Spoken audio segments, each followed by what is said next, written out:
Hey there, welcome to day 1833 of What You Up To Now. Sharon Horne-Ellstrom here, documenting the journey primarily as I transitioned in 2017 now from the brick and mortar corporate world of business over 27 different business and industries, as well as over a quarter century in corporate America in different capacities, primarily in the area of processes, systems, leadership, management, quality.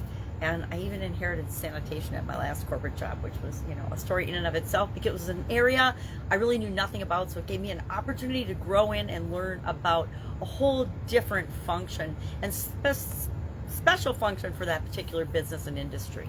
So, you can even learn things about, I guess that's really funny. Now that I think about it, I actually started my job in toilet paper with Procter & Gamble, my first job out of college, and ended in running a quality and sanitation division of a big industrial bakery. So it's kind of funny. I started in you-know-what, and I ended in you-know-what.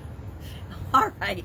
So today I've created two pieces of content. One for Supersize Your Business for female entrepreneurs, or for entrepreneurs, all entrepreneurs, is I share an idiom every day. I pick an idiom, I look into what does it mean, where did it come from, and how might we use it to build and grow and supersize our business. And of course today's was to get your act together, or get our act together, or to tell someone to get their act together. I guarantee I have used this on my children, on my ex-husband, on myself, on people in corporate America, and people in my businesses and coaching and consulting clients.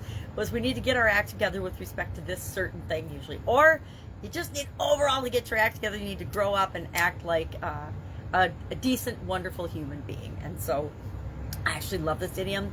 The origin of it's kind of murky, but they think it came from theater or from the movie industry, where you practice your lines in a play or your performance. And this really applies to our businesses, because we need to plan and prepare and practice when we're delivering messages and when we're communicating with all different people in our business, including ourselves, right? We need to practice and prepare and pay attention to how we communicate with ourselves, how we motivate ourselves, how we get ourselves to take action. Now, for this year's annual challenges, the Get Your Goals annual challenge. So we're doing one thing every day to get what we want. And I decided at the end of this month I would share the SOAP framework. Why? It's my favorite framework. Refined it and developed it in 2020 as kind of an answer to the pandemic.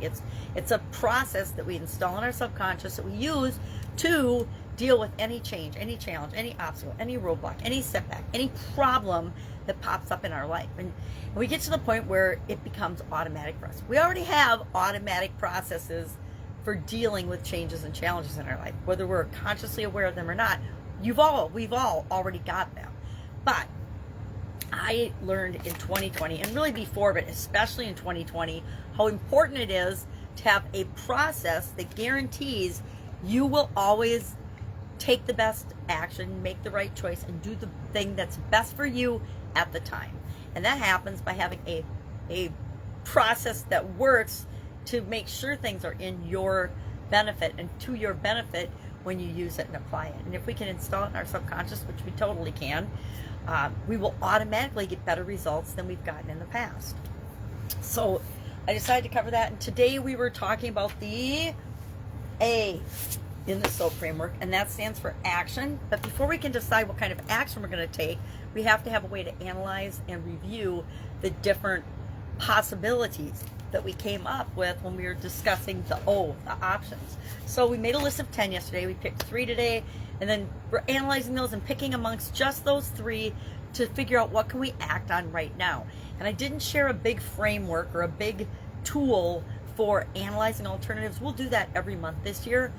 But sometimes we just look at the list and we say, what is the fastest, easiest thing I can test and do right now? And we do that thing first. Why? To help us gain momentum, to help us never leave the scene of a decision or the crime without taking some kind of an action, right?